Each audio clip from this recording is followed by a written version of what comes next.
Ok, bonjour tout le monde. Bonjour à tous ceux qui viennent d'arriver. Merci d'être présent à ce Data Talk. Donc, j'espère qu'il sera un webinaire enrichissant pour tout le monde. Donc, j'espère que vous allez bien. Sans plus attendre, on va démarrer le webinaire. Sachant que voilà, les Data Talk s'inscrivent vraiment dans une lignée d'événements que Data 354 souhaite réaliser pour diffuser, démocratiser, sensibiliser autour des sujets data en Côte d'Ivoire et dans l'Afrique en général. Quelques règles avant de passer à la suite. Quelques règles que je souhaitais rappeler, c'est de bien vouloir garder votre micro sur mute tant que vous n'avez pas la parole. Et n'hésitez pas à écrire dans le chat ou alors à lever la main si vous souhaitez prendre la parole. Je vais sans plus attendre, présenter le planning de ce webinaire. Comme vous le savez, en fait, le sujet qui nous réunit aujourd'hui, c'est de parler data. Donc, comme le veut le titre de Data Talk. Et on va parler data, mais sur deux aspects. Donc, premièrement, on va essayer de centrer la discussion autour de la gouvernance et des usages de la data, toujours dans un objectif de transformation digitale. Et ensuite, on va le centrer sur un secteur d'activité, à savoir les banques. Comment on va le faire? Dans un premier temps, je vais prendre quelques minutes, donc très rapidement, faire une introduction et présenter l'événement, qui s'inscrit véritablement d'une série de webinaires et d'événements physiques et en ligne que nous souhaitons organiser pour continuer de parler data. Ensuite, je vais laisser la parole à nos deux intervenants qui vont justement nous faire des retours d'expérience, des retours d'expérience pratiques qu'ils ont eu dans leurs différentes entreprises. Et on terminera par la suite par une série de questions-réponses parce on veut que ce format reste plus ou moins un échange entre les intervenants et vous les participants. Donc, tout au long du webinaire, si vous avez des questions, n'hésitez pas du coup à les écrire dans le chat de façon à ce on pourra y revenir lors de la session de questions et réponses. Donc, quelques mots avant d'entrer dans le vif du sujet. Donc, quelques mots sur le Data Talk. Donc, comme je l'ai dit, en fait, le maître mot de cet événement, c'est cette phrase, "It takes a village to raise a child". Donc, en fait, qu'on peut traduire en français par le fait que l'union fait la force, plus ou moins, dans la mesure où on sait que la transformation de data, c'est un sujet difficile.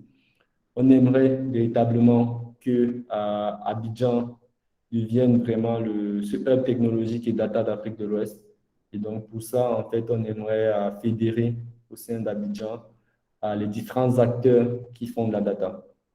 Et ensuite de ça, voilà, étendre que ce type d'événement ait une portée véritablement africaine pour demain développer une expertise data au-delà dans toute l'Afrique. Donc, faire de l'Afrique le hub technologique qu'il devrait être, on le pense. Mais pour le faire, du coup, comme je disais, il faut fédérer, il faut développer une communauté afin de favoriser justement le partage et la synergie. Donc, parce que c'est l'union, comme je le disais tout à l'heure, l'union fait la force. Et c'est impossible de résoudre les problématiques liées à la data, d'effectuer une transformation de data au sein d'une communauté si, il n'y a pas de synergie entre les membres de la communauté. Et enfin, le troisième objectif de ce Data Talk, en gros, c'est de faire des partages de connaissances. Donc, en gros, l'idée, c'est de pouvoir partager des retours d'expérience entre pairs, de façon à pouvoir favoriser le développement de projets, mais de façon éthique et responsable. Quelques mots sur le format. Pour l'instant, on est sur des formats en ligne, donc d'une durée d'1h30. L'objectif, c'est également de mixer à ces événements en ligne, donc ouvert au plus grand nombre, des événements plutôt physiques, des événements physiques à Abidjan. À cause du contexte Covid, voilà, pour l'instant, la préférence est véritablement mise sur les événements en ligne. Et le but de cette Data Talk, c'est de pouvoir justement favoriser l'échange, favoriser le partage de connaissances, le partage de compétences. Et donc, pour ça, en fait, on se veut être un cadre très exclusif, où chacun sera libre de faire des retours et de pouvoir poser des questions et vraiment dans un bon esprit et voilà, un esprit de partage. Et donc, du coup, le but, c'est de pouvoir faire favoriser l'échange autour des ambitions, des succès et des échecs. Donc, avant également, je vais rapidement présenter Data 354. Donc, nous sommes un cabinet de conseil Pure Player Data. Donc, on aime dire qu'on est le premier cabinet Pure Player Data d'Afrique francophone, dans la mesure où on ne fait que de la data. Donc, que de la data, rien que de la data. Aussi bien sur les aspects, on va dire, stratégiques, donc des accompagnements sur la mise en place de plans de gouvernance, des évaluations de maturité data, mais également sur des aspects plus techniques, donc comme par exemple la mise en place d'infrastructures big data ou d'infrastructures temps réel, de gouvernance de données, ou encore la mise en place de modèles d'intelligence artificielle, d'infrastructures de BI, Business Intelligence. Et un quatrième aspect de l'entreprise, c'est de véritablement aider pour la mise en place justement de politiques publiques autour de la data. Donc, on veut justement avoir un poids, pouvoir contribuer à l'émergence de la data, l'émergence de la technologie dans les pays où on opère, notamment en Côte d'Ivoire. Donc, on accompagne un certain nombre de clients, de toute taille, à la fois dans le secteur public et le secteur privé, des institutions comme des entreprises privées, comme Total, la CIE, Sodeci en Côte d'Ivoire, ou encore des institutions comme l'AFD, Expertise France, qu'on accompagne pour la mise en place de leurs projets et le succès de leurs différents projets data. OK. Donc, juste pour rappeler, en fait, cet événement s'inscrit dans le cadre d'une série d'événements que nous avons organisé depuis le début d'année. Donc, qui a démarré par une première édition qui visait justement à montrer les bases du Big Data. Donc, l'événement, le sujet s'intitulait Big Data, pourquoi et comment, où nous avons eu justement la participation de Hamza Dramé, qui est un responsable data chez Orange Côte d'Ivoire, Vincent Kwaku, qui est le directeur architecture chez GS2E, la GIE du groupe Eranov, dans CIE Sodeci. Et Léonce Bédier, qui est manager stratégie digitale chez NCA, qui était manager stratégie digitale chez NCA. Et on a continué cet événement par un second qui autour de la transformation de data proprement dite et qui visait justement à montrer comment préparer une transformation de data. Donc, avec notamment l'intervention de Stella Wandi, manager senior chez Orange, autour des sujets data. Et architecture et projet chez CIE et Sodeci.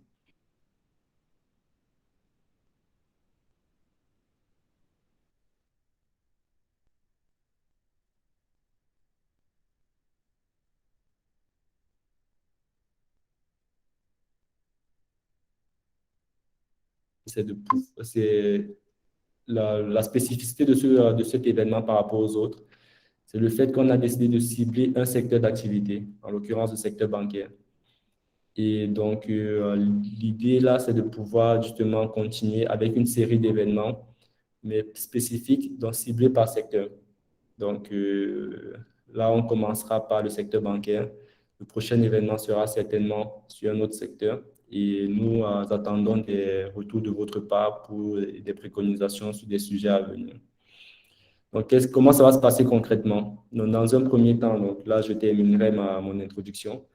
Je céderai ensuite la parole à Childi, qui est la directrice des systèmes d'information et des Société Générale et qui va, durant sa présentation, présenter les différents enjeux de la gouvernance des données pour les banques, et notamment pour une banque comme la Société Générale. Et ensuite, après cette intervention de Childi, Chabi viendra nous présenter les quelques usages avancés de la data au service de l'expérience collaborateur et client. Il nous fera un retour d'expérience des projets menés au sein du groupe BPCE, dans lequel il est architecte senior, il s'occupe d'une équipe d'architectes entreprises. Et il nous présentera des projets qui ont été menés au sein de ce groupe et les retombées que cela a pu avoir pour le groupe. Et ensuite, on terminera par une séance de questions-réponses et c'est la raison pour laquelle je vous invite tout au long des présentations à écrire vos questions dans le chat pour justement anticiper cette phase de questions-réponses. Donc, merci. Et sans plus attendre, donc, je vais céder la parole à Tildy.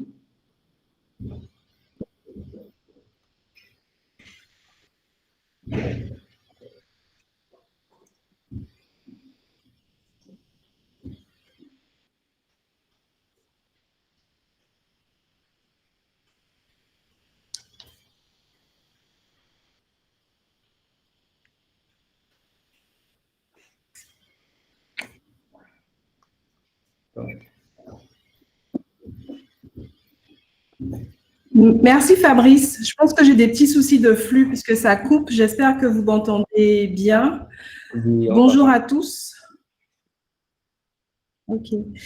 Alors, rebonjour à tous. Je suis Tildy Erlon. Donc, je suis actuellement directrice de l'organisation et des systèmes d'information d'un grand acteur bancaire ivoirien de la place, que je ne nommerai pas. Voilà, donc je suis vraiment ravie de prendre part à cette session d'échange. Je tiens juste à préciser que donc les informations que je vais partager sont vont tourner autour des enjeux de la gouvernance des données de manière générique et n'engagent pas mon employeur actuel. Alors, données et secteur bancaire. Je pense qu'on est tous réunis autour de ce call aujourd'hui parce que nous sommes conscients qu'on est dans une espèce de phase, une période assez excitante, bouillonnante, quand on pense à tout ce qui se passe en ce moment autour du numérique, de la transformation digitale qui bat son plein. Donc, on entend beaucoup parler d'intelligence artificielle, de machine learning, d'Internet des objets, toutes ces innovations qui font assez souvent les grands titres de l'actualité digitale et même du monde bancaire tournent autour d'un même astre, hein, la donnée, la data, comme on l'appelle, ou encore Big Data. Donc, vraiment, le Big Data devient de plus en plus incontournable partout, de manière universelle, hein, sur toutes les géographies et industries. Et évidemment, c'est également le cas pour le secteur bancaire.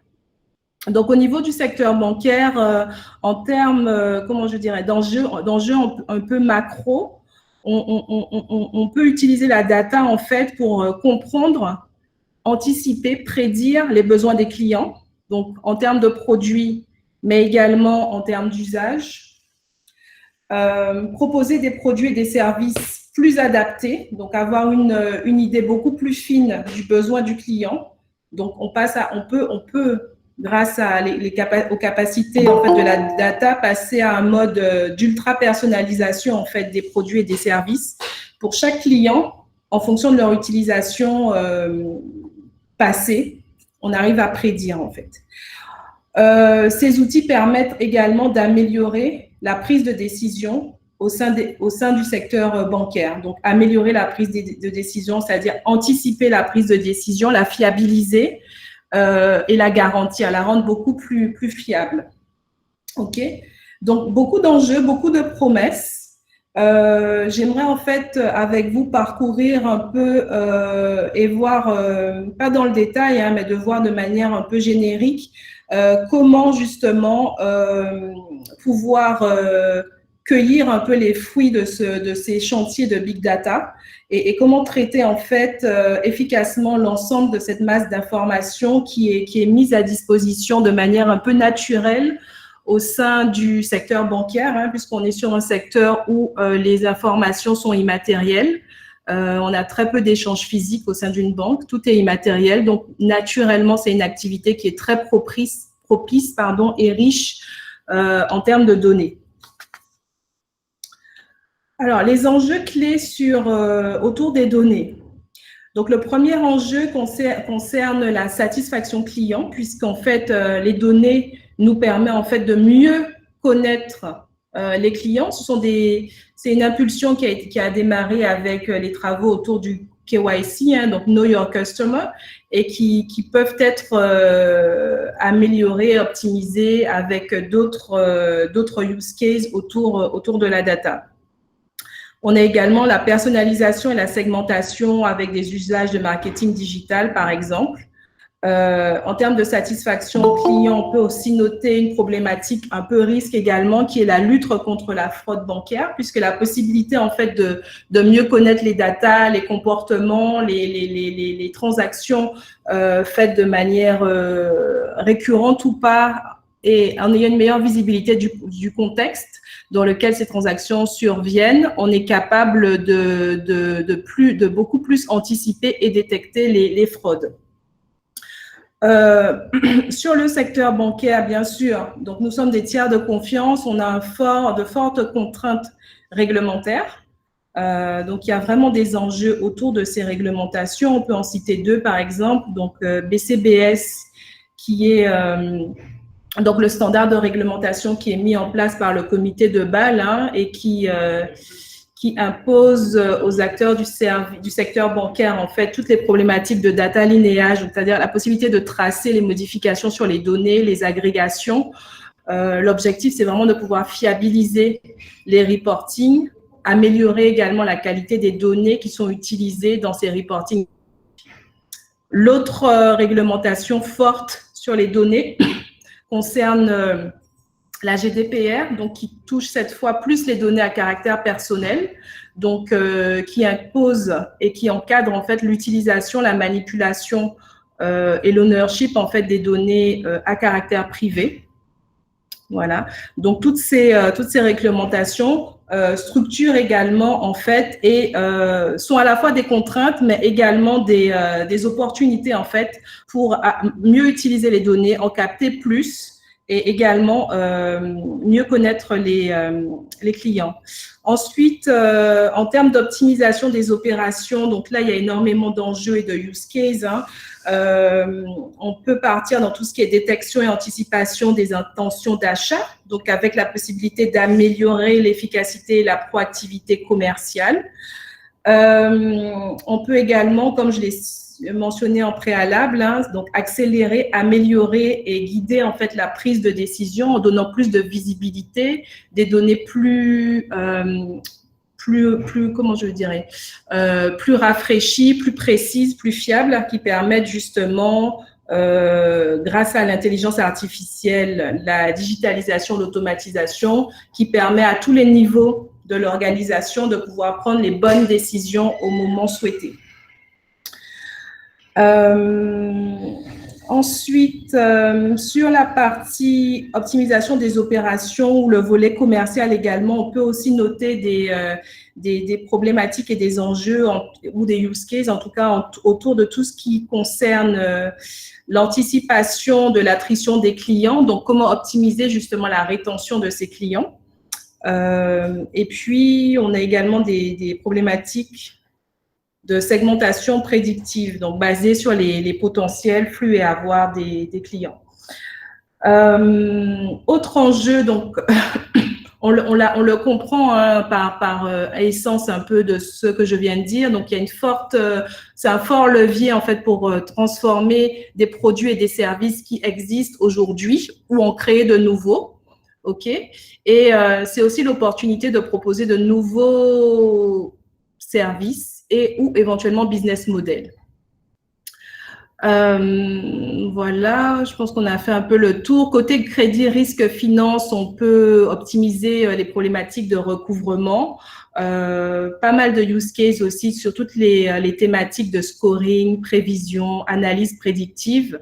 Donc, le big data permet vraiment d'avoir une démarche prédictive et de pouvoir vraiment anticiper sur la base de connaissances des clients ou de leurs transactions et de leurs comportements, de pouvoir prédire un certain nombre de comportements et se prémunir de certains risques.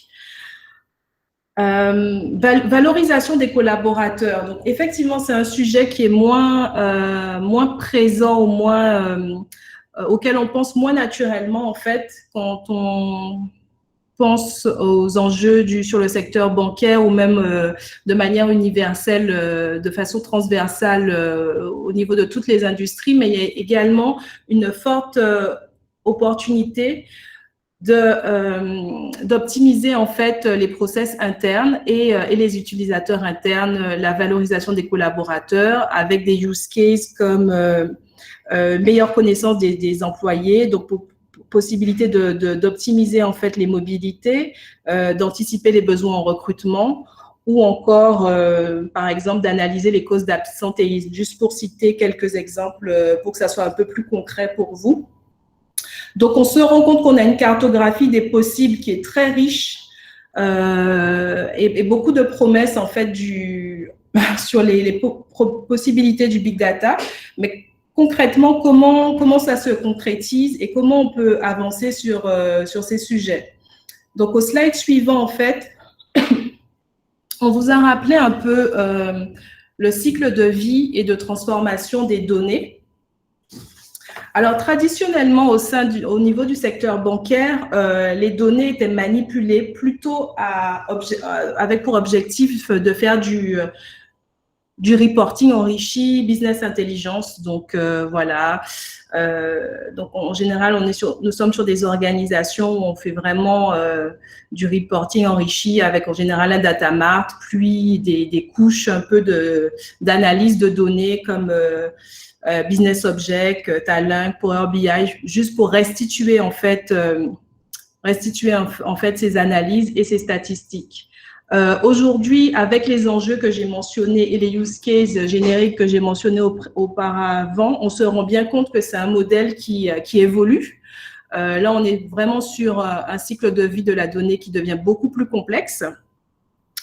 Donc, on a déjà une première phase autour de tout ce qu'on appelle captation-activation. Donc, c'est vraiment comprendre en fait tous les points d'entrée où on est capable de collecter, enfin de trouver de la donnée en interne. Donc, ça peut être les outils de CRM, les canaux digitaux auxquels ont accès les clients ou nos interfaces web. Donc là, c'est vraiment les points de captage de la donnée.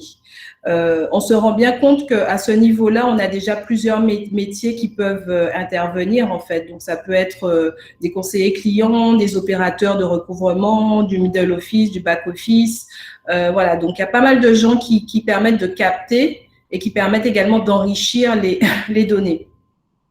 Au niveau de la collecte, donc quand on commence à utiliser en fait ces données, soit à les enrichir, à les extraire pour anticiper les usages, ou à connecter d'autres applis via API pour justement enrichir avec des données externes ou partager des données externes.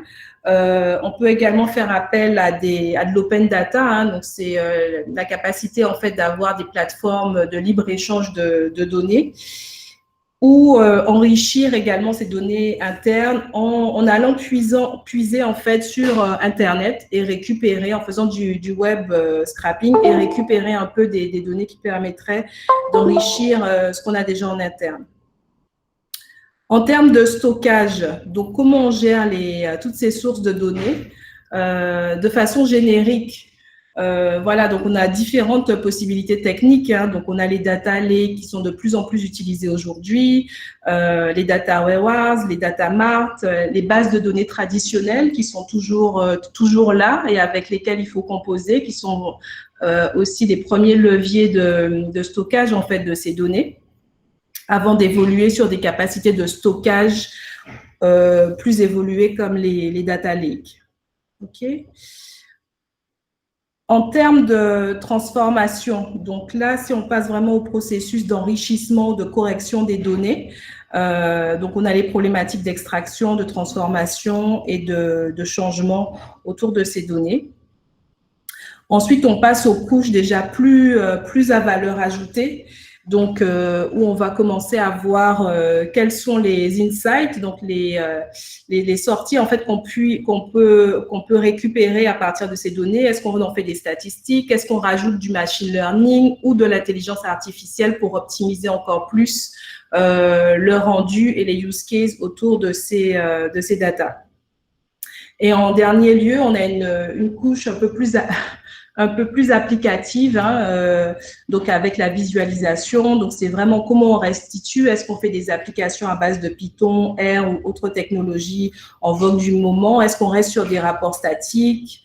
etc. Donc, en fait, cette petite parenthèse sur le cycle de vie et de la transformation de la donnée, vraiment pour remettre les choses un peu dans leur contexte et pour expliquer, en fait, pour illustrer que les problématiques autour de la donnée, si on veut arriver à des use cases avancés, donc impact à la fois, enfin impact de manière transversale l'organisation de la banque.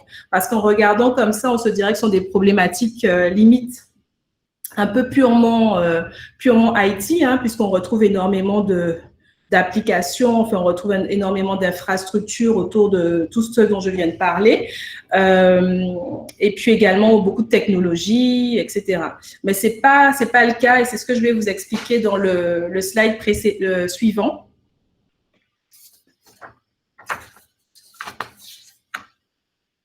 Alors, pour justement réussir sa gouvernance de données, il faut bien prendre conscience que justement le cycle de données et de transformation de la donnée, il est transverse sur toute l'organisation et il ne dépend pas uniquement de la couche technologique.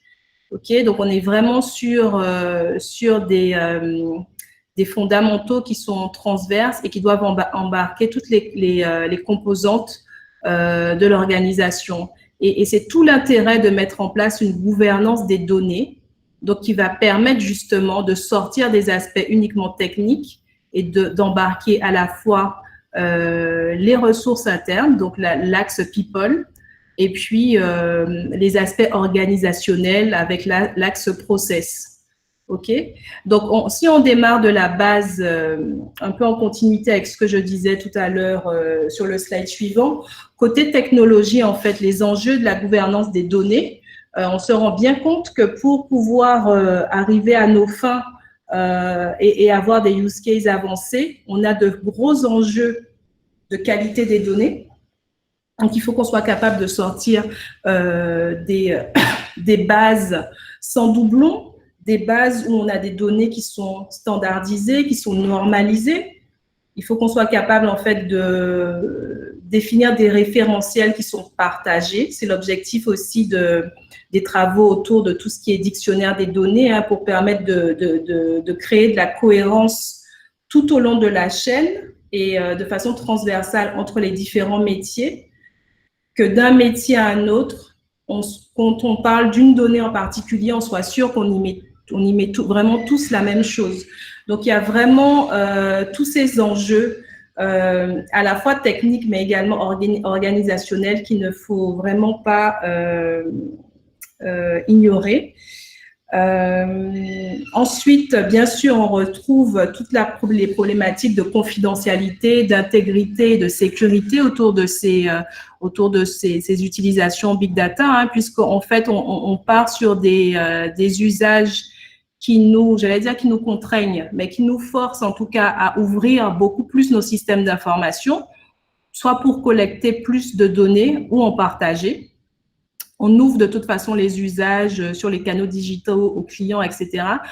En parallèle et en contrepartie, il faut rapidement également s'assurer qu'en s'ouvrant, bien sûr, on maintient la sécurité informatique et qu'on puisse garantir tout au long de l'utilisation de ces données la sécurité, l'intégrité et la confidentialité. C'est un critère qui est vraiment important, surtout dans le secteur bancaire, hein, où on est tiers de confiance. Donc, on est sur des secteurs d'activité où les clients ont vraiment confiance en nous et on fait sur un secteur par nature qui dispose d'informations très sensibles. Donc, ces enjeux de confidentialité, d'intégrité et de sécurité sont des enjeux majeurs et très forts autour de la gouvernance de la donnée.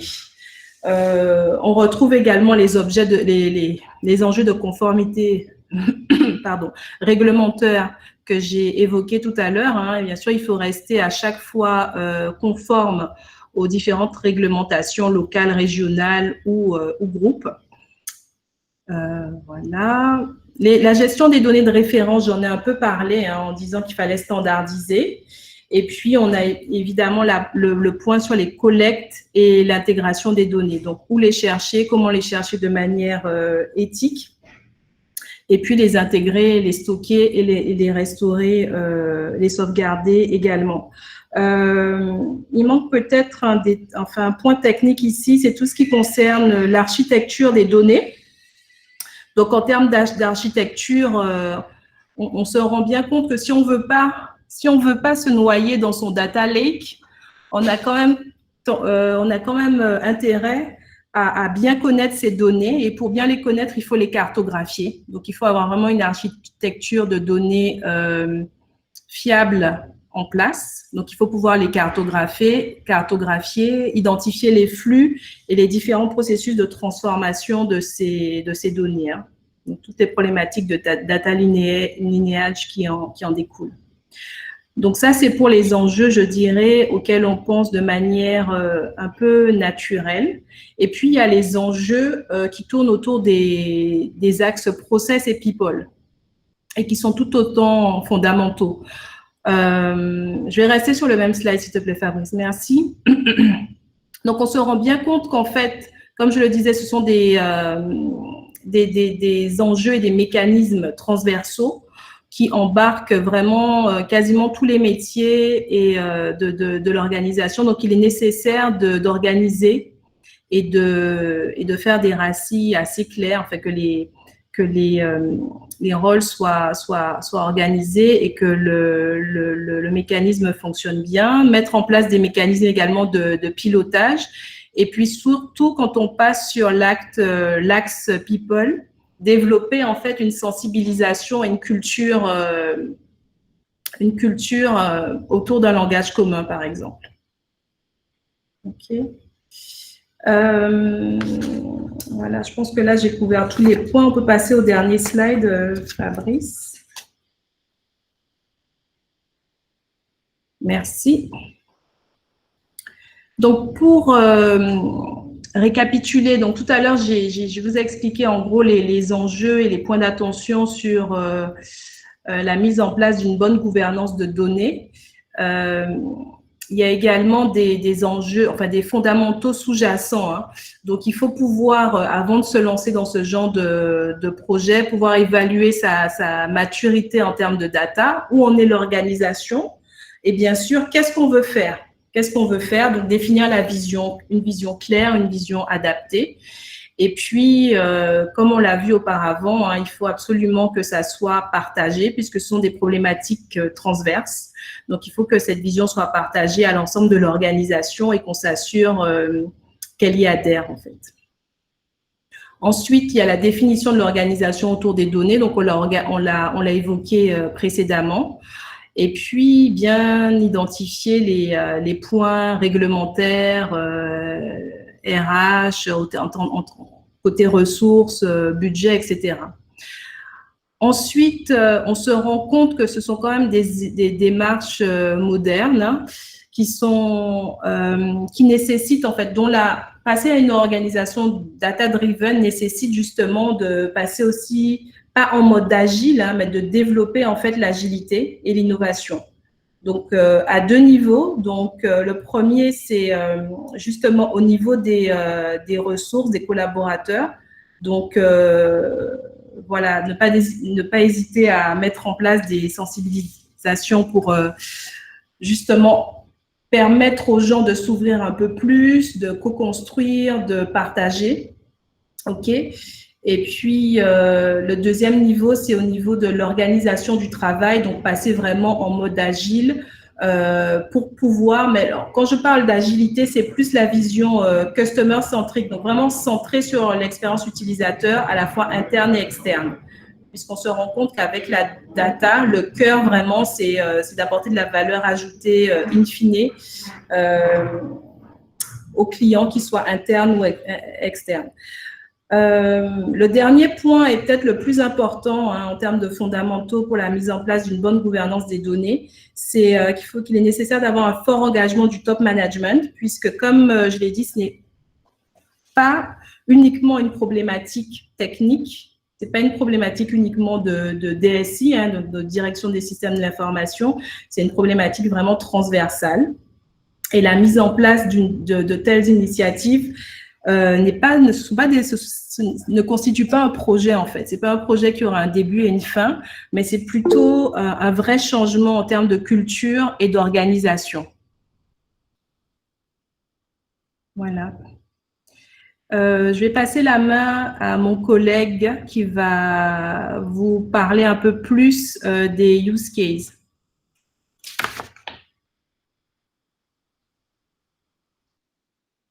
Merci beaucoup. Je ne sais pas si vous m'entendez bien.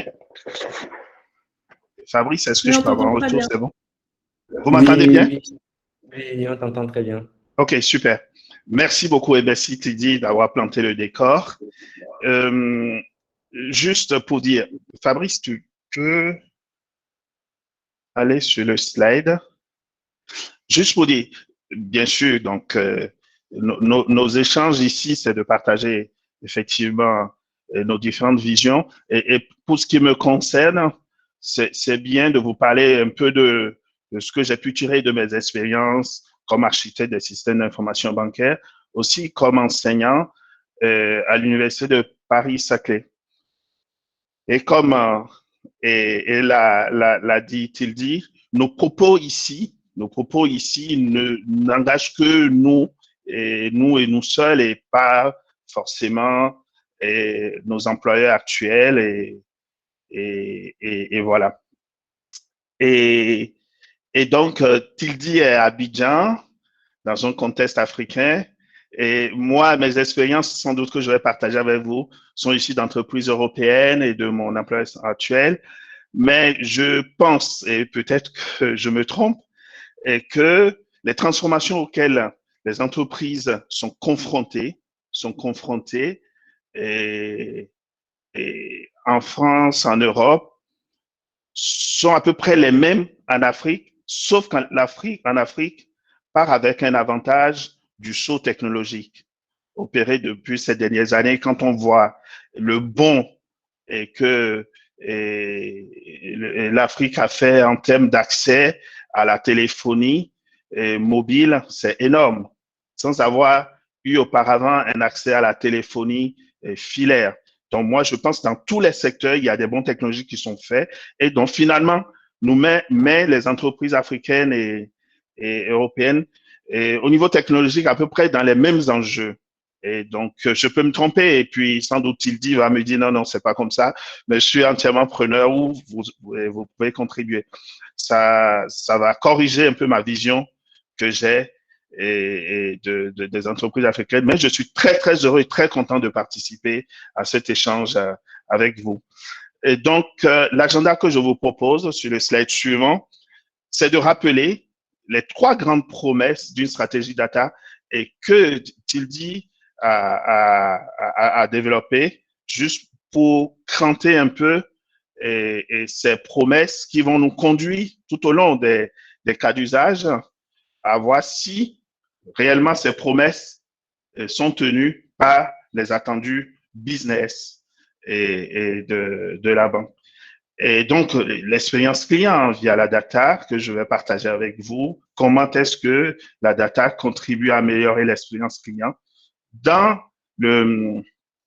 l'évolution de ce qu'est le client bancaire. Et 3e point, et Tildy l'a dit, on accorde très peu d'importance à la transformation de l'expérience collaborateur quand on parle de stratégie data, mais c'est très, très important. Et aujourd'hui, on commence à vraiment à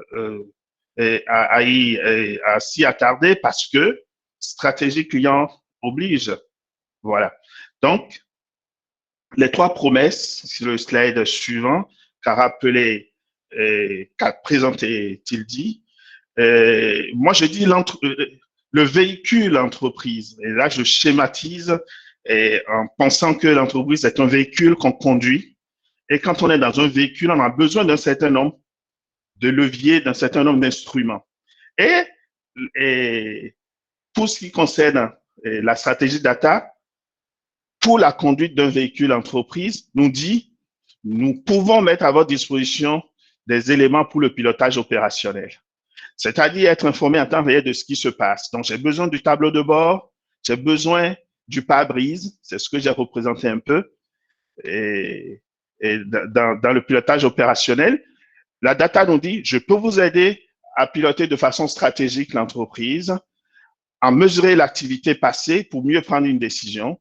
Donc, je vois le rétroviseur, je vois un peu mes consommations, etc., là où j'en suis, et dans mon véhicule. Et troisième, la data nous dit, je peux vous aider à prédire l'avenir, anticiper ou prévoir ce qui peut se passer. Donc, c'est un peu comme le GPS. C'est un peu comme le GPS qui nous annonce qu'il y aura un bouchon dans 2-3 kilomètres et je vous offre une déviation. Et c'est ça les trois grandes promesses de la data. Donc, on va voir maintenant comment y arriver. Le client, il y a 10 ans, c'était un client captif. Il va naturellement dans sa banque sans que la banque vienne le chercher parce que c'est son père qui lui a dit, tiens, je suis dans telle banque, va dans cette banque, ça t'ira bien, ou parce que j'ai un livret A et je t'ouvre un livret A dans cette banque et donc, quand on grandit, on est en situation d'être bancarisé, on va naturellement dans la banque de ses parents. Très peu connecté, très peu connecté il y a 10 ans. OK, souvent on a un seul compte bancaire, donc on est dans une seule banque de nos parents, etc. Et globalement, l'environnement réglementaire est assez stable. Et très peu de dispositifs de compliance changent dans l'année ou dans les 2 ans, etc. Mais néanmoins, les banques ont investi beaucoup sur des produits bancaires qui sont très sophistiqués. Vous prenez une carte bancaire, c'est très sophistiqué une carte bancaire. Vous prenez un produit d'épargne, un produit de crédit, c'est très sophistiqué parce que ça peut changer d'un individu à un autre, etc. Donc finalement, le client bancaire, il était tranquille. Il venait consommer nos services et quand on a des produits, on lui dit, tiens, ce produit, prenez. Et puis, on avait vraiment une logique de communication plus orientée produit avec ce profil de client bancaire. Et, patatras, on voit que ça a changé. Le client bancaire d'aujourd'hui, il est multi-connecté. Il a un téléphone, il a Internet mobile, et il est sur des réseaux sociaux, et il discute beaucoup, il s'instruit beaucoup, il se cultive beaucoup sur un produit, etc. Il a la possibilité d'ouvrir plusieurs comptes, donc multi-bancarisé. Donc, il n'est pas content, il change de banque comme il veut, etc. Et face à ça, on a un environnement réglementaire très inflationniste. Dans une année, vous pouvez avoir 2-3 prescriptions réglementaires, de la compliance à respecter. Donc, on est vraiment dans un environnement où ça change beaucoup sur le plan réglementaire et on est obligé de s'y conformer. Et après, on a l'opinion publique, forte montée en puissance de l'opinion publique sur tout ce qui est le respect de la vie privée. Le respect de la vie privée, ce qui est normal et je partage. Donc, face à ce type, à ce profil bancaire, à ce profil de client bancaire, forcément, les banques ont changé de logique.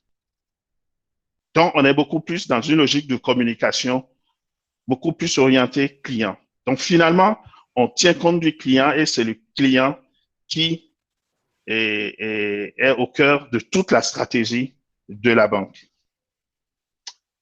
Donc, le slide suivant. Évidemment, la banque aujourd'hui développe, ou les autres industries, mais beaucoup plus dans le retail, la banque développe beaucoup plus une stratégie client-centrique, le client au cœur de ces débats. Et vous allez analyser, et on suit un peu les informations, que depuis une dizaine d'années, la plupart des grands groupes bancaires, tous les 3 ans, quand ils annoncent leur stratégie groupe sur les 2-3 ans, l'expérience client est au cœur de cette stratégie. L'expérience client est au cœur de cette stratégie, tout simplement parce que pendant longtemps, on a abandonné l'expérience client et les néobanques, les nouvelles banques ont flairé le filon. Et qu'est-ce que ces banques proposent, ces nouvelles banques proposent? C'est vraiment de travailler sur le segment de la relation client que les banques traditionnelles ont abandonné. parce qu'il s'appuie sur des produits développés par les banques traditionnelles, mais dit, la relation client, c'est notre affaire et c'est là où il y a de la valeur. Comme les banques traditionnelles ne le savent pas faire, nous, on s'y met et on propose des services. Donc, les banques traditionnelles, tout de suite, ont réagi et depuis maintenant 3-4 programmes, je dirais, stratégiques proposés, l'expérience client est au cœur de ces stratégies. Donc, 3 réponses globalement, je synthétise. 3 réponses ont été apportées par les banques pour répondre à ces enjeux du client multibancarisé, multiconnecté, très, très volatile, dans un environnement et qui bouge, un environnement réglementaire inflationniste. 3 réponses. C'est faire gagner du temps au client, c'est l'hyper-personnalisation du client et établir une relation, demeurer, établir une relation de confiance avec nos clients. Donc, ces 3 réponses vont découler des cas d'usage et on voit dans quelle mesure la data nous aide à répondre à ces 3 usages. Donc, si nous prenons le premier slide suivant, s'il te plaît, Fabrice. Faire gagner du temps. Globalement, on a 3 grandes familles de cas d'usage. C'est l'autonomie du client pour les services bancaires au quotidien. Donc, le client a besoin, par exemple, de déclarer perdu sa carte bancaire. Il a besoin d'être autonome pour ça. Il a son chéquier ses chèques est terminé dans son chéquier. Il a besoin d'avoir un chèque. Il a besoin d'être autonome. Il veut faire un virement. Il a besoin d'être autonome. Il veut rajouter un certain nombre de services. Donc, tout un tas de services où le client souhaite être autonome parce qu'il n'y a aucune valeur ajoutée de l'assister. Donc, c'est tout ce qui tourne autour du self-care. Donc, tout ce que le client peut faire par lui-même. Et on voit bien que dans la promesse que la data nous fait, le client, pour pouvoir être autonome, il faut vraiment qu'il sache là où il en est. Donc, la promesse du pilotage opérationnel de la data doit nous servir à donner tous les éléments au client au moment où il va entreprendre une action de la banque au quotidien, qu'il puisse y arriver. On peut lui proposer totalement de façon autonome un certain nombre de services, de produits, parce qu'en analysant son comportement, son vécu bancaire, les données autour de son vécu bancaire, on lui dira, tiens, peut-être qu'il va voyager, on va lui proposer, par exemple, d'augmenter le plafond de sa carte bancaire parce que quand il est à l'étranger, il peut y avoir un surcroît de dépenses et il faut automatiquement qu'on lui propose ce type de service qu'il gère en autonomie, qu'il accepte ou qu'il refuse en autonomie.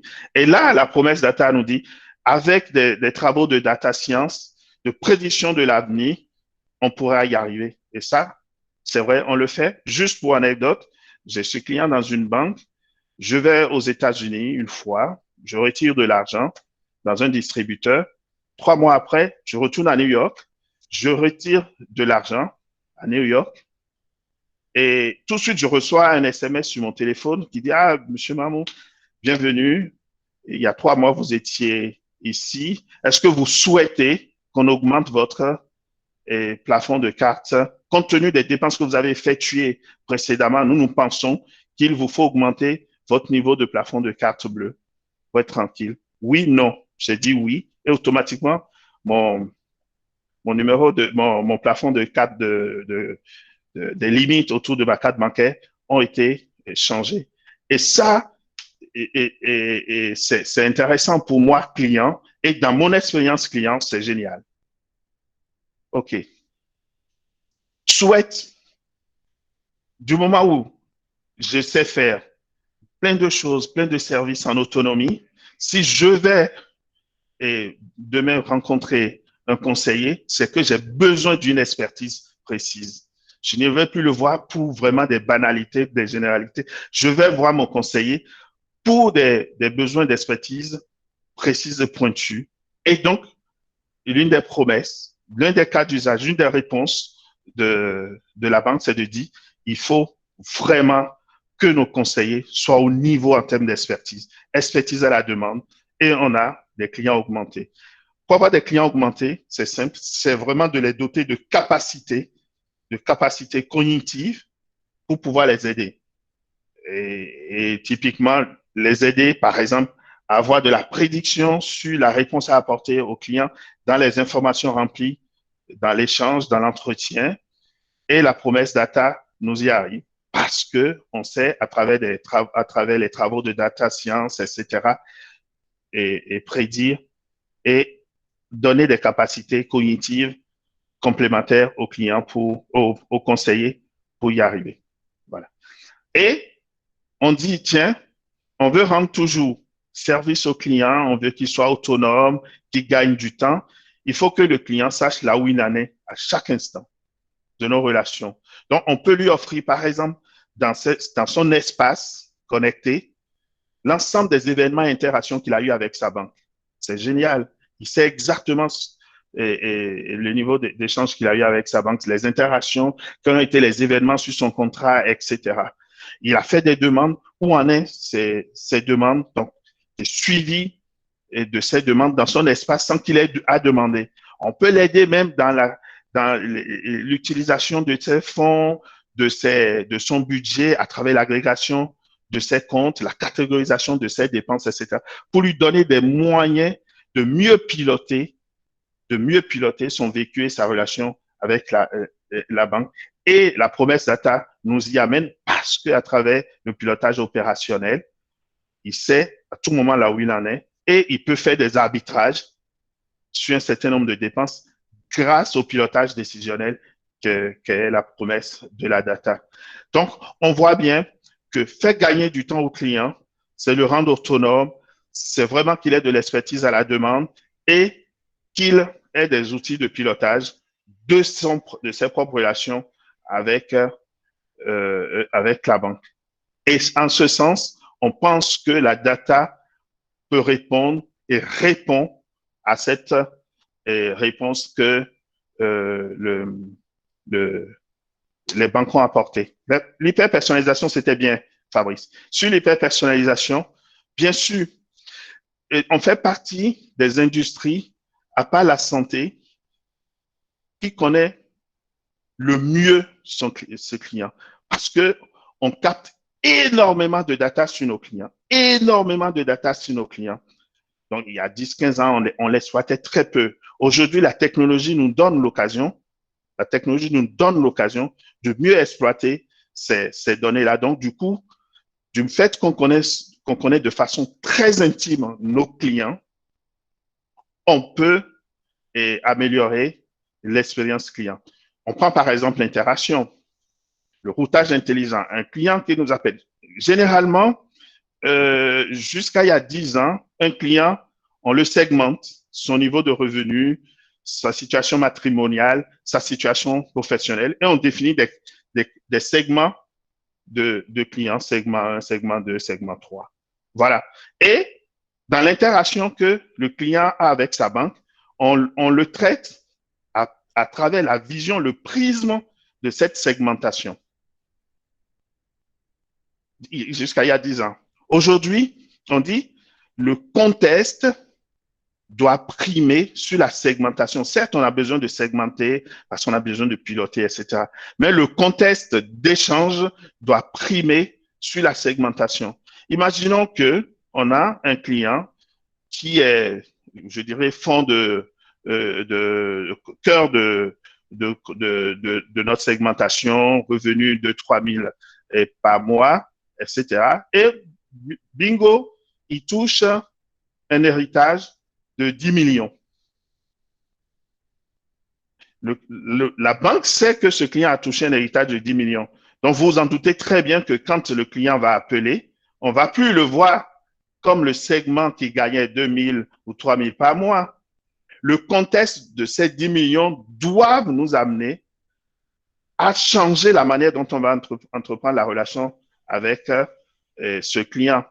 D'où la primauté du contexte sur la segmentation. Pour y arriver, ça veut dire qu'il faut qu'on soit en capacité d'analyser en temps réel les données, le vécu de nos clients pour que quand ils rentrent en interaction avec nous, qu'on analyse le contexte et on arbitre entre le contexte et la segmentation avant de lui répondre et de pouvoir trouver le meilleur conseiller et le meilleur canal au moment où il rentre en interaction avec nous. Et la data nous y amène parce qu'on a la capacité de pouvoir faire du pilotage opérationnel, de savoir à tout moment là où on en est et éventuellement de prédire ce qui peut arriver. Et donc, dans le routage intelligent de l'interaction avec nous, la promesse de la data tient.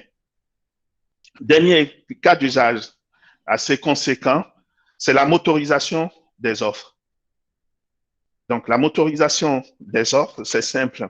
Il faut qu'on soit en capacité, et c'est une réponse qu'on soit en capacité, de faire de la recommandation automatique d'offres ou de messages, c'est-à-dire choisir la bonne offre à proposer au client au bon moment et par le bon canal. Et l'ensemble des promesses data doivent pouvoir nous y amener. Je suis un peu bavard. Je vais terminer le... Oh là là. Bon, je vais aller très vite. Vas-y. Troisième. OK. Donc, troisième grande réponse, c'est établir une relation de confiance. Donc, on est des acteurs, on est des tiers de confiance. Il faut qu'on continue à être un tiers de confiance parce que le client nous donne ses données à garder. Donc, c'est les données de nos clients qu'on garde et le fait qu'on intègre dès la conception de nos outils, dès la conception de nos produits, dès la conception de nos applications, la compliance parce qu'on est privacy by design nous y amènera et c'est ça qui va renforcer la confiance avec nos clients. Et je vais pas m'attarder là-dessus. Tildy a parlé de la sécurité, de la détection de fraude. La data nous y amène parce qu'on est en capacité d'analyser et de même de prédire des fraudes à venir grâce à l'évaluation contextuelle du risque aujourd'hui et que les banques maîtrisent mieux. Le KYC, c'est la connaissance de nos clients avec une mise à jour régulière et pour ne pas embêter le client, et on a des cas d'usage autour du guichet unique de collecte de pièces. Imaginez qu'on me demande ma fiche de paye et tous les ans, il y a 3, 4, 5 organismes différents qui me le demandent. On crée un guichet unique de collecte de pièces et je fournis à un seul interlocuteur mes pièces et l'ensemble des parties prenantes viennent s'abonner à ce guichet pour récupérer la mise à jour de mes pièces et que je renouvelle chaque année dans le cadre de la compliance KYC. Et donc voilà, on voit bien que les banques répondent à la data nous amène à répondre à l'expérience client telle que on souhaite l'avoir.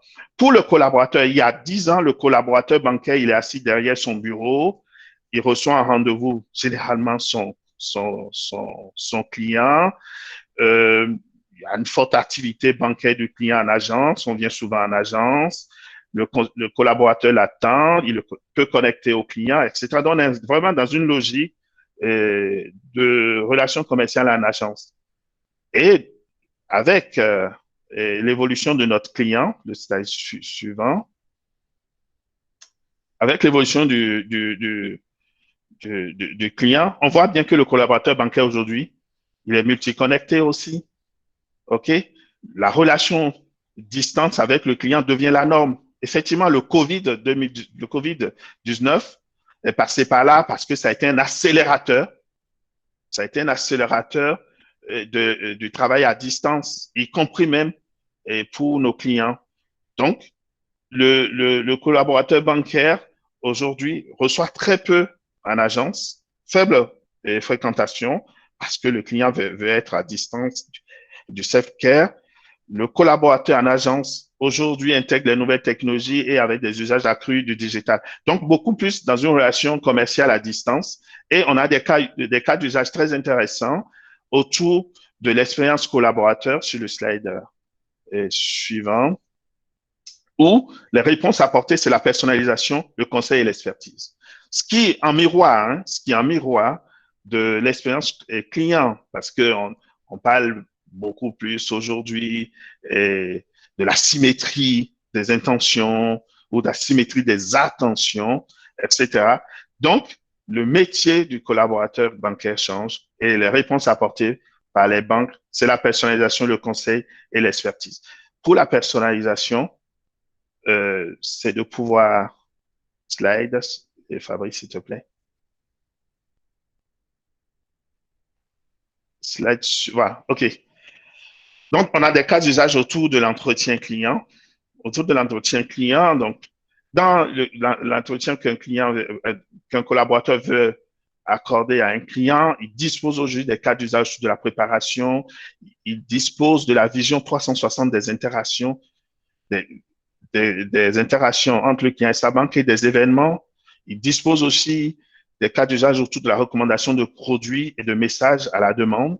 Grâce au pilotage opérationnel, grâce à la prédiction, on arrive avec le client à distance à faire des e-rebonds à travers nos cas d'usage autour du Multimedia Center, de la recommandation de produits pareils, grâce au pilotage opérationnel, décisionnel et la prédiction et la qualité de service. Bien sûr que à travers le pilotage opérationnel et décisionnel, on peut mieux mesurer, piloter les opérations en self-care, le pilotage commercial, etc. Et la deuxième grosse réponse, c'est l'expertise et le conseil. Et l'expertise parce que, juste Fabrice, parce que, toujours pareil, le client souhaite, quand il rentre en relation avec sa banque, avoir de l'expertise. Parce qu'il sait faire un certain nombre de choses par lui-même. Donc, qu'est-ce qu'il faut faire? Il faut libérer du temps aux collaborateurs pour qu'ils se consacrent mieux à la connaissance approfondie du client et de son métier. Et pour le faire, on a aujourd'hui des cas d'usage autour des RPA et tout ce qui est automatisation des tâches pour les activités répétitives. Et on s'appuie sur le pilotage opérationnel, sur de l'intelligence artificielle autour de la prédiction de l'avenir, etc. Le conseiller augmenté, en échange avec son conseiller, on a des cas d'usage aujourd'hui où, à travers des chatbots, c'est-à-dire le conseiller converse avec un bot pour amener des réponses au client avec qui il est en interaction. Et ça, on s'appuie aussi sur les différentes réponses, promesses apportées par la data et pareil, le pilotage de la qualité de service, et etc., etc. Voilà, rapidement, mais je suis désolé, j'ai cramé tout mon temps autour de la contribution de la promesse de la data sur l'expérience client et collaborateur. Je suis désolé, je vous remercie. Ok, bon, merci Chabi, mais ne t'inquiète pas. Donc, je pense que c'est ultra intéressant. On est là pour ça. On est là pour se former et apprendre de toi. Et donc, maintenant, sans plus attendre, on va passer à la phase que j'aime le plus. C'est-à-dire, en gros, on va essayer de vous poser des questions pour en savoir plus, pour avoir vos retours d'expérience, votre vision sur différents aspects de la transformation data. La première question qui m'est venue en tête et qui a été posée, c'est par rapport à une chose que Sylvia a dit, le fait qu'une transformation data, une gouvernance se veut globale et transversale. Et donc, par rapport à cela, la première question qui peut se poser, c'est comment est-ce qu'on fait lorsqu'on veut une transformation transversale qui touche tous les corps de métier d'une banque? Comment est-ce qu'on fait pour favoriser l'adoption? Comment on fait pour embarquer les différents métiers dans cette transformation? Surtout, notamment vous, toi, Chabi, et qui est côté architecture, donc côté technique, et pareil pour Chidi, qui vraiment est dans le côté SI, côté organisation et SI. Donc, comment est-ce que vous embarquez les métiers dans vos transformations sur ces sujets data?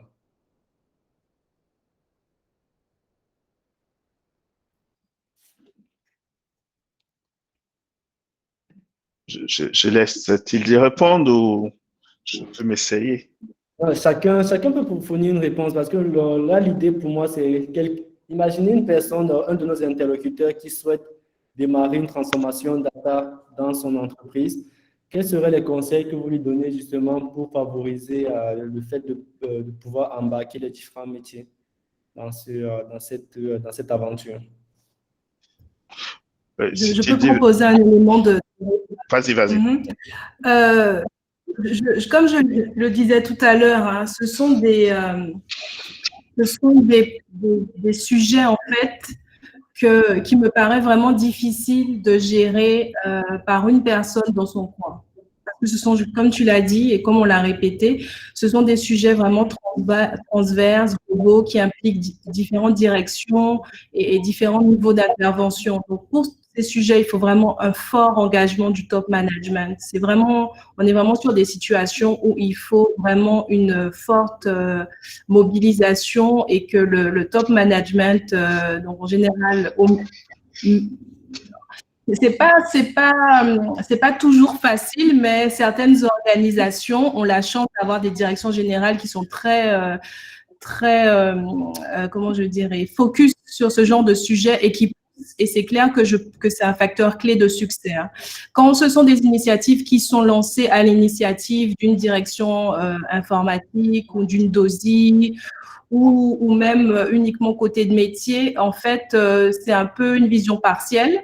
Et justement, les autres métiers ou les autres directions ont peut-être un peu plus de difficultés à y adhérer. Donc, je pense qu'un facteur clé de succès, c'est vraiment qu'il y ait premièrement une approche top-down, en tout cas dans les intentions et dans la vision. Et après, bien sûr, il y a une phase d'échange, de partage, de collaboration qui peut se faire avec tous, où chacun, justement, comme ce sont des problématiques transversales, chacun se doit d'exprimer ses besoins, sa vision, et c'est vraiment des phases de co-construction en fait.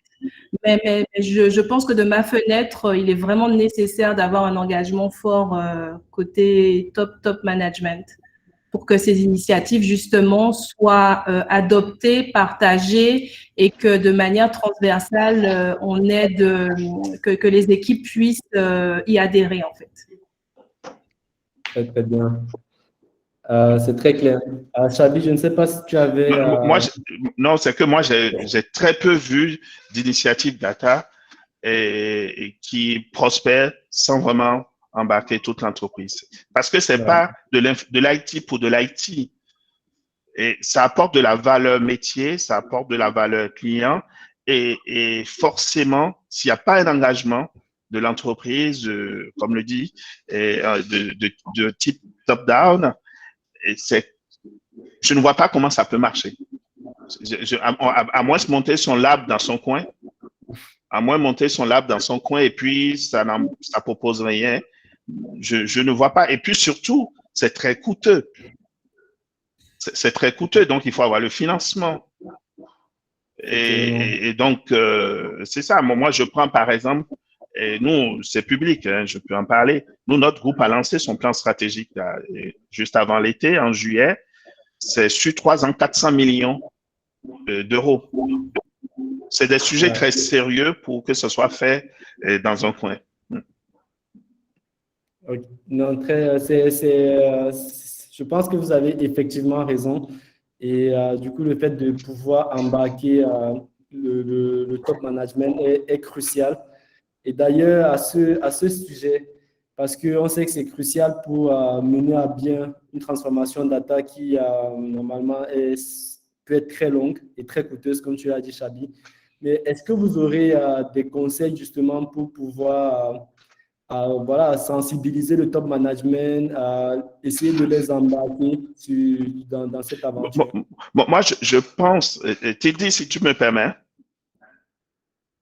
et moi, je pense que, comme souvent, c'est des projets très engageants. Et ce que je conseille, ou du moins c'est dans mes précaux, c'est vraiment des opérations quick win. C'est-à-dire, il faut être en capacité de démontrer sur de petits périmètres, des MVP, de la valeur. Et au fur et à mesure, on incrémente et on embarque rapidement parce que c'est aussi des projets très transformants. Donc, du moins, c'est Ok. très transformant. Si vous faites du big bang, ça ne marchera pas. Donc, vous aurez l'effet Effectivement. tunnel. Donc, allez rapidement sur des victoires rapides. Vraiment, et on peut faire des victoires rapides parce que c'est des technologies de dernière génération qu'on a pour exploiter de la data. Effectivement. Et puis voilà, donc vraiment aller sur des quick wins et démontrer rapidement de la valeur et embarquer progressivement et toutes les parties prenantes. Effectivement.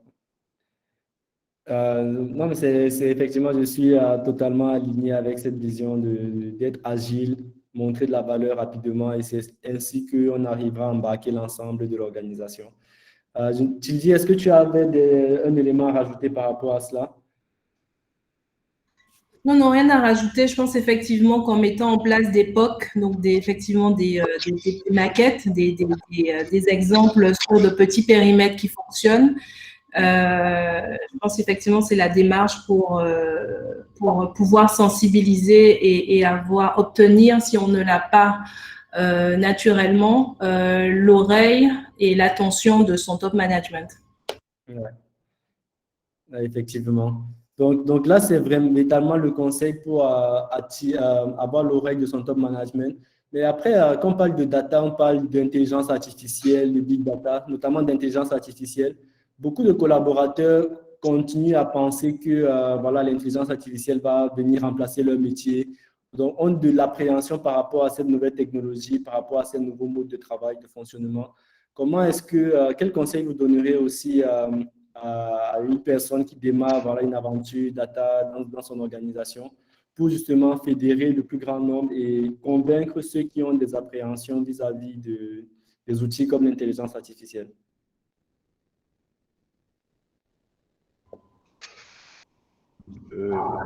Moi, je peux répondre ou Tildy, vas-y.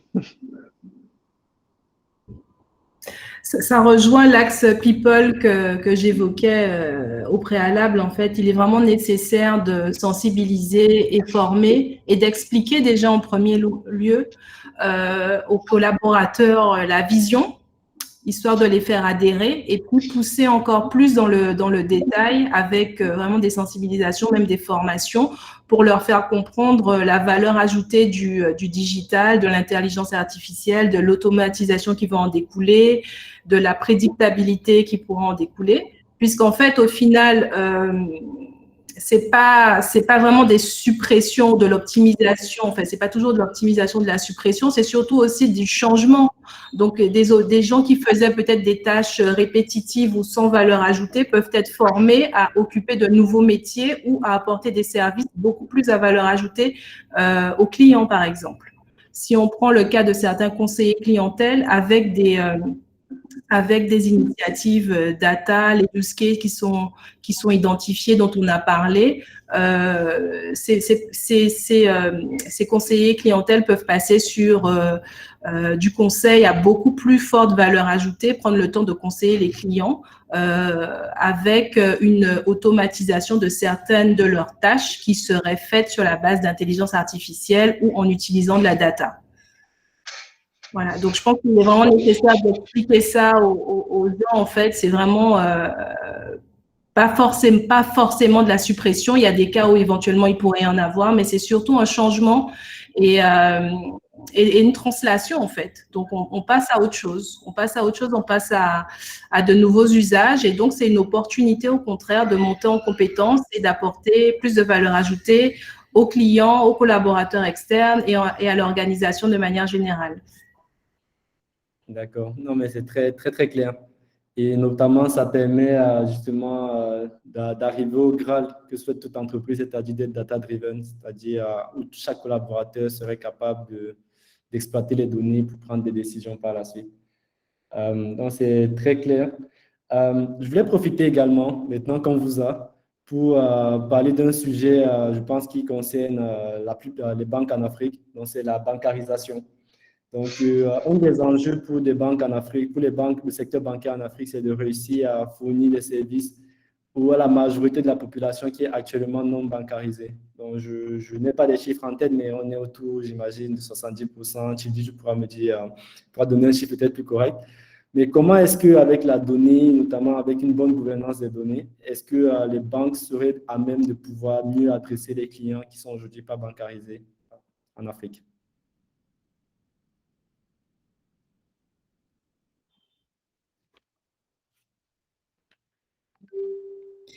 Bon, la donnée en elle-même, elle ne fait pas de miracle, hein, donc elle vient en support d'une stratégie.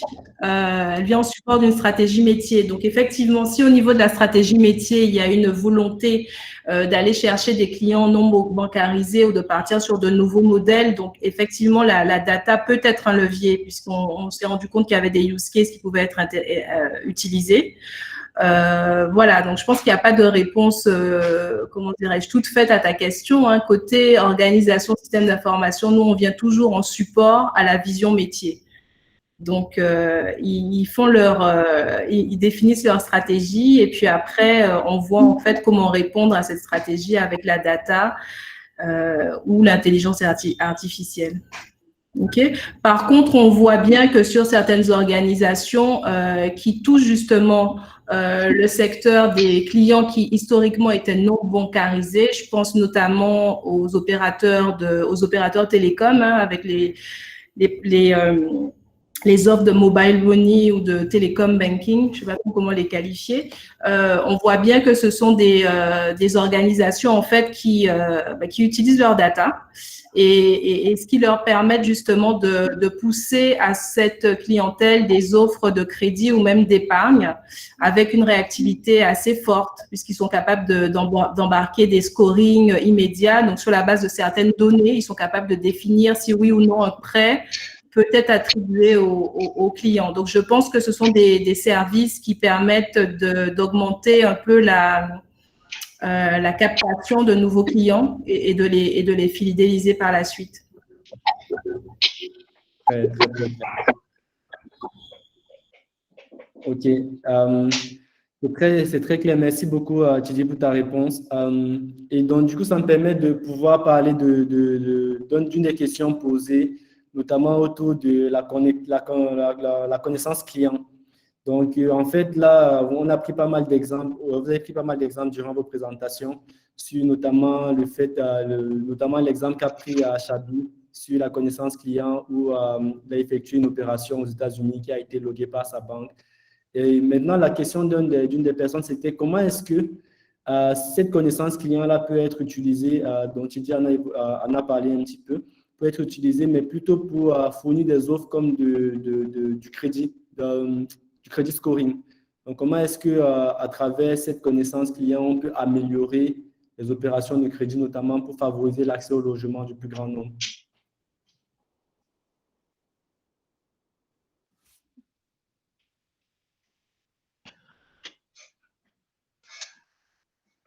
Là, moi, j'aurais du mal à répondre parce que quand tu parles d'accès au logement, donc c'est des financements de logement, c'est de financement de logement, donc en partenariat avec un organisme qui souhaite proposer des financements, c'est ça. Hein, donc, en fait, c'est comment est-ce que justement les données, les nouvelles données ou des données potentiellement exploitables par les banques pourraient être utilisées pour mieux prédire le risque lié au crédit. Donc là, j'ai pris l'exemple du crédit logement, mais on peut rester sur le crédit dans sa globalité pour mieux faire l'opération de crédit des banques. Mais en fait, il faut dire, enfin, pour ce que moi je sais, l'ensemble de nos données, des données d'usage, des données de type administrative, données d'usage, données administratives, nous permettent de scorer nos clients, d'établir un niveau de risque. OK? Mais ce n'est pas cessible. C'est-à-dire, par exemple, nous, on ne peut pas fournir à un autre organisme parce que le client nous fait confiance quand il utilise nos services et il accède à nos espaces. Il nous fait confiance. Et c'est parce qu'il sait que ces informations ne sont pas accessibles qu'il nous fait confiance. Donc, pour pouvoir utiliser ces scores pour les propres besoins et les propres services de la banque, oui, ça aide à scorer, à calculer et tout un tas d'éléments, mais par contre, ce n'est pas cessible à un autre organisme qui peut s'appuyer là-dessus pour prendre des décisions. Est-ce que ta question, c'est d'être dans un mode de cession ou juste en interne de la banque? En interne de la banque, on le fait déjà et il y a tout un tas de paramètres pour calculer ce type de scoring. Mais, Effectivement. Ouais. Effectivement, et ça me permet même d'évoquer en gros les nouveaux mots. Donc, dans ta présentation, Chabi, tu as parlé de néobanques, de banques digitales. Tu le dis, tu le sais, Société Générale, vous avez Yob. Orange Bank est présent en Côte d'Ivoire depuis, je pense, l'année passée. Donc, du coup, comment est-ce que les banques traditionnelles pourront s'appuyer sur ces banques digitales-là pour se développer? Est-ce qu'on est dans un modèle de compétition ou est-ce qu'on est véritablement dans un modèle de coopération avec les banques digitales, entre banques digitales et banques classiques en Afrique?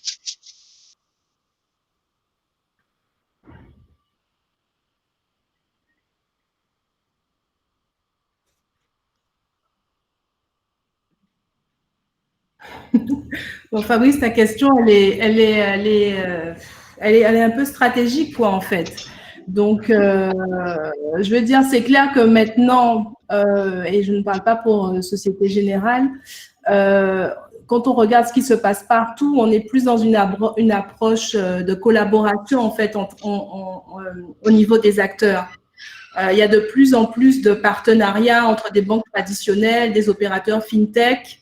Je pense que c'est plutôt la mouvance actuelle, en fait.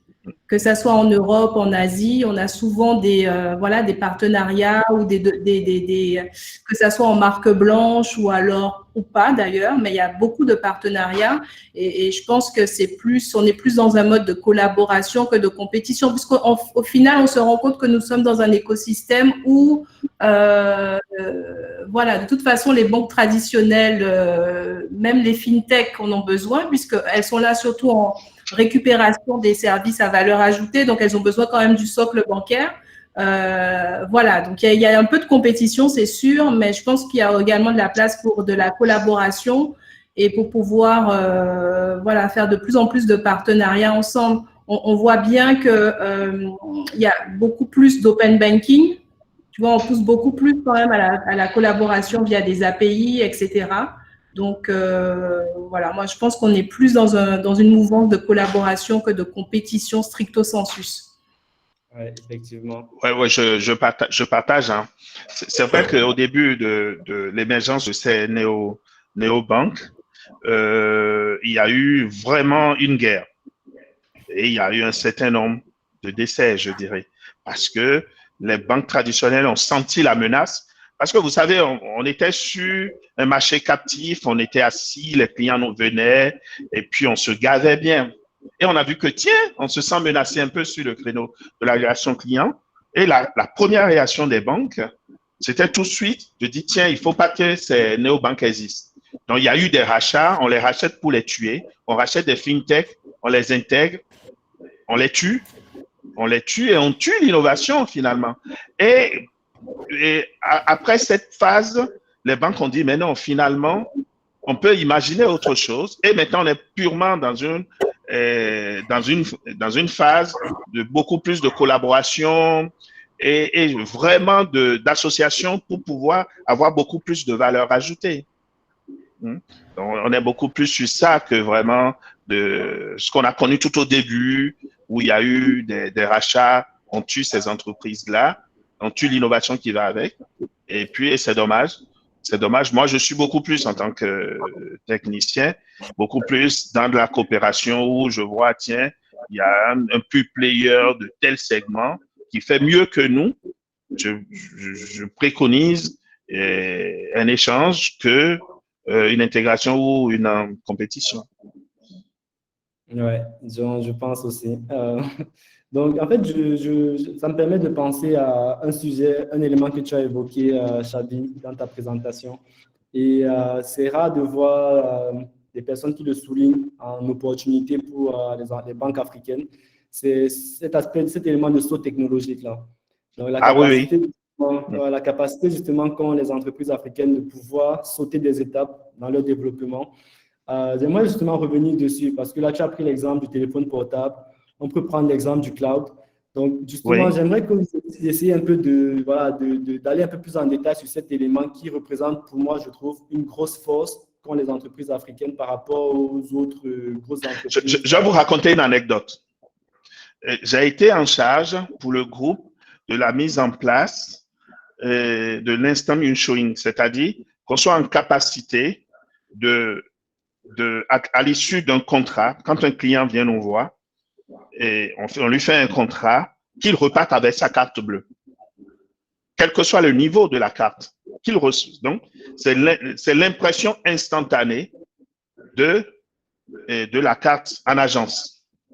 Alors, donc, on a fait un RFP, donc on a consulté des fournisseurs et on a choisi un éditeur qui est en Estonie.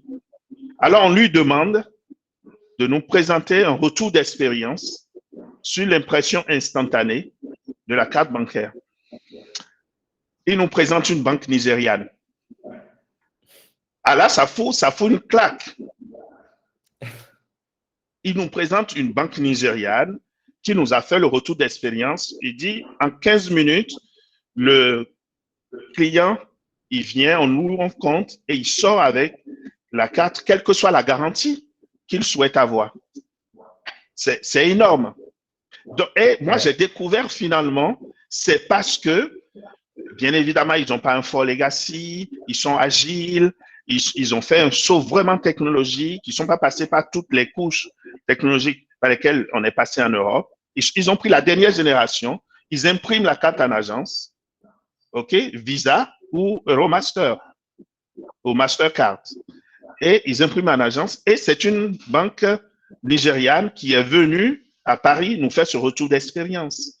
Et depuis ce jour, moi, j'ai rectifié vraiment ma vision sur ce que c'est que l'innovation et comment est-ce que des peuples peuvent rapidement passer quand ils sont en capacité d'aller directement vers les dernières technologies. Oui, tout à fait. Donc, c'est également une grosse opportunité, donc le faible legacy, notamment technologique, qu'ont les entreprises africaines. Ouais. Mais ça soulève une question par contre, c'est la compétence. Parce que justement, pour utiliser au mieux les nouvelles technologies, donc il faut avoir des compétences fortes en interne. Et donc ça, donc qui dit compétences dit à compétences humaines, la partie people. Et donc comment est-ce que vous pouvez, c'est quoi les conseils que vous donnez à des entreprises qui veulent par exemple développer leur pôle data ou bien recruter des data scientists, data engineers? Comment est-ce que quels conseils vous leur donnez pour trouver les bons profils et former leurs équipes? Je parle bien sûr d'un contexte africain, donc question assez difficile. Non, ça c'est Tildy qui a la carte en main.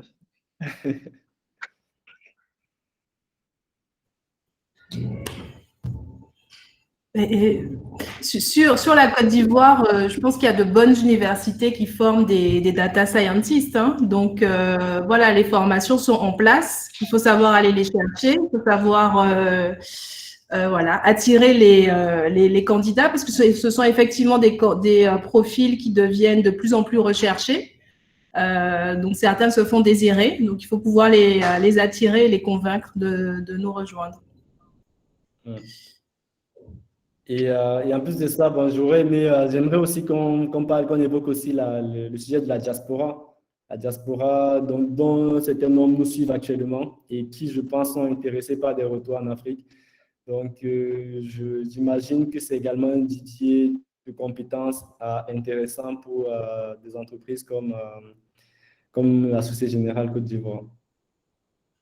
Donc, voilà, une autre question. En fait, quand on recherche des profils, on ne se met pas de barrière géographique.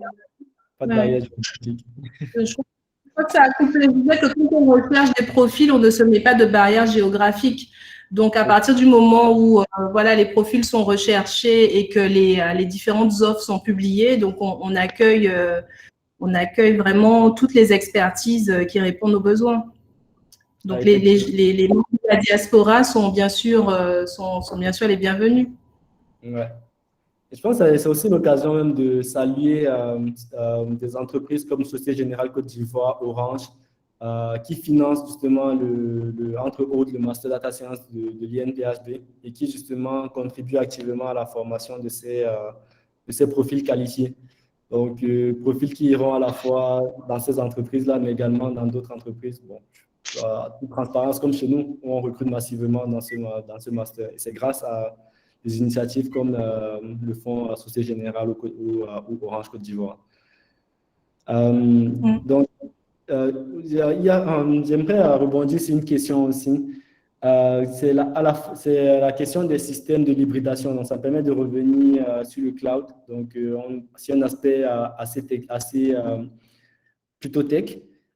Donc, c'est quoi pour vous l'importance, la place et les promesses du cloud?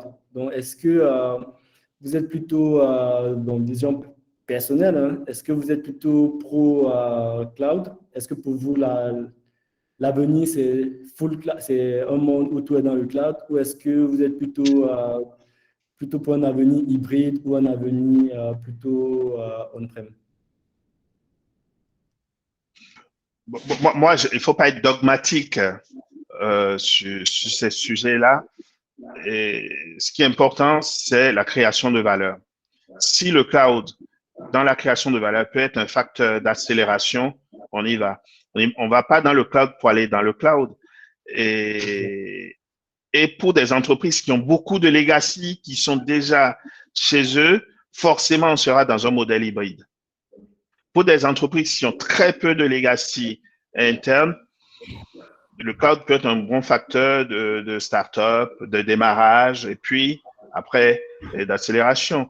Et bien sûr qu'il y a aujourd'hui des services, il y a des propositions de valeur qui sont faites autour du cloud. Si c'est pertinent, on y va. Si c'est pas pertinent, on n'y va pas. Nous, on a fait le choix, enfin du moins, et le groupe de PCE, d'être hybride parce qu'on a un gros legacy. Mais par contre, on s'empêche pas du tout d'être sur le cloud. Toute la partie relation client est sur le cloud chez nous. Effectivement. Ok. Donc, ça me permet justement, le sujet du cloud est très lié au sujet de la privacy. Donc, ça me permet de poser une toute dernière question, sauf il est 12h42. Donc, si vous m'autorisez, je vais poser une toute dernière question. En termes de justement des contraintes à la fois réglementaires, éthiques, qu'on peut avoir lorsque on est une banque. Et comme tu l'as dit, Chabi, on est une des industries qui possède le plus de données sur ses clients. Donc, c'est quoi l'enjeu de la protection des données? Comment est-ce que si un de nos interlocuteurs est une banque également et souhaite démarrer sa transformation data, ce serait quoi les conseils primordiaux que vous lui donnez pour qu'il puisse au moins avoir des premières garanties sur le fait que sa donnée soit protégée?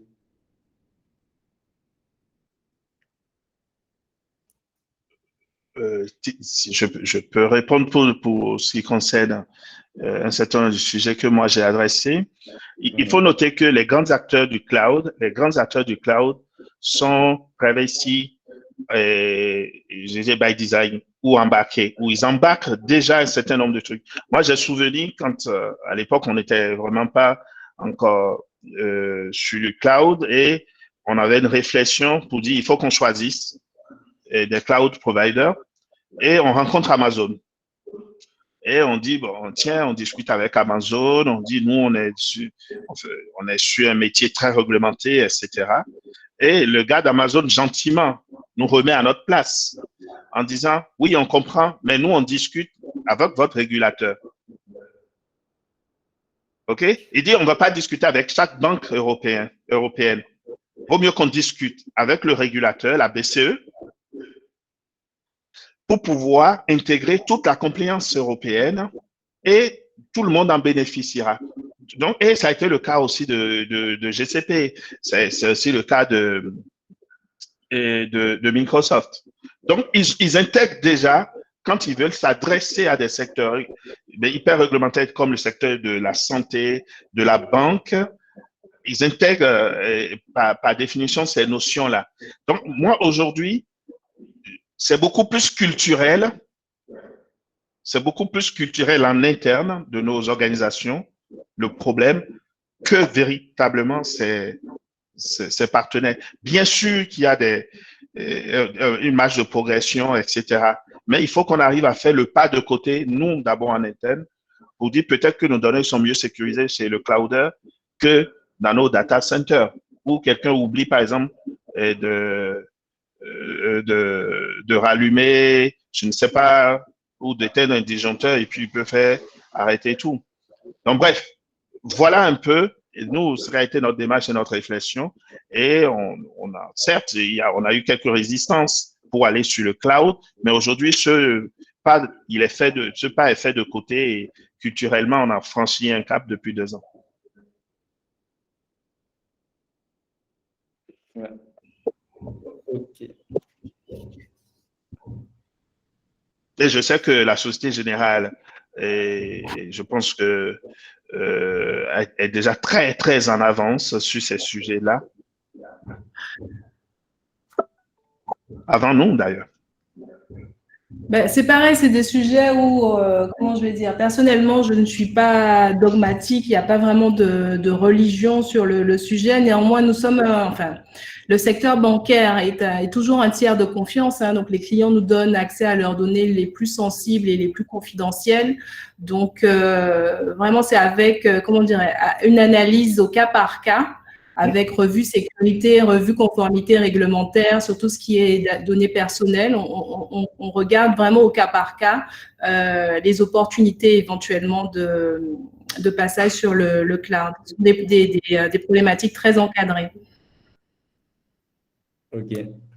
Très, très bien. Donc, merci beaucoup pour vos réponses. Donc, ça nous permet justement de terminer ce Data Talk, cette 3e édition de Data Talk sur ce sujet. Donc, merci à tous les participants. Donc, on a un petit peu débordé sur le temps, il est 12h46. Donc, je vous donne du coup maintenant rendez-vous à la prochaine édition, le Data Talk numéro 4. Donc, restez connectés sur nos pages pour savoir, connaître le sujet, la date et tout. Donc, merci beaucoup, Chilji. Merci, Chabi, pour votre temps et pour votre Merci beaucoup. Merci. Merci beaucoup à toi, Fabrice. Et je suis vraiment ravie de prendre part à l'échange. Et c'est toujours un plaisir de soutenir de jeunes entrepreneurs brillants comme toi. Donc, merci. Super, super. Merci, c'est sympa. Merci. À très, très bientôt. À très bientôt. Au revoir. Au revoir. Ciao, ciao.